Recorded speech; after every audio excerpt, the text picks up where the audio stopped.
વિદાય સમારંભ કાર્યક્રમમાં ઉપસ્થિત સૌને મારા નમસ્કાર। મારું નામ ભાભોર ફાલ્ગુનીબેન નરેન્દ્રભાઈ છે। હું ધોરણ 8માં અભ્યાસ કરું છું। હું મારા શિક્ષકોનો આભાર માનું છું, જેમણે અમને સારા પ્રકરણ અને અભ્યાસ પાઠ ભણાવ્યા છે। તેમણે અમને સારી પ્રવૃત્તિઓ કરાવી છે અને અમને બધી જ પરીક્ષા અપાવી છે। આ શાળામાં અમે ભણ્યા, રમ્યા, મસ્તી કરી, વાતો કરી, એ અમને ખૂબ જ યાદ આવશે। જ્યારે અમે આ શાળામાંથી વિદાય લઈ રહ્યા છીએ ત્યારે આ શાળાનું આવું વાતાવરણ અમને યાદ આવશે। આ શાળામાંથી અમે હાઈસ્કૂલમાં જઈશું તો અમને આ શાળાના શિક્ષકો અને મિત્રો સાથે વિતાવેલો સમય પણ યાદ આવશે।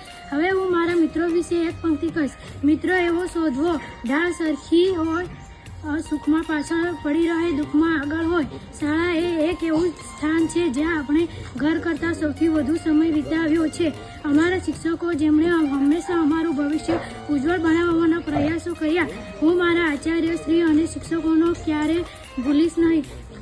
શિક્ષકોએ શીખવાડેલા માર્ગ ઉપર હંમેશા ચાલીશ। હું અમારી શાળાના શિક્ષકોનો આભાર માનું છું। હું રમેશ સરનો આભાર માનું છું, જેમણે અમને સારું શિક્ષણ આપ્યું। હું લલિત સરનો પણ આભાર માનું છું, જેમણે અમને વિજ્ઞાન મેળામાં લઈ ગયા।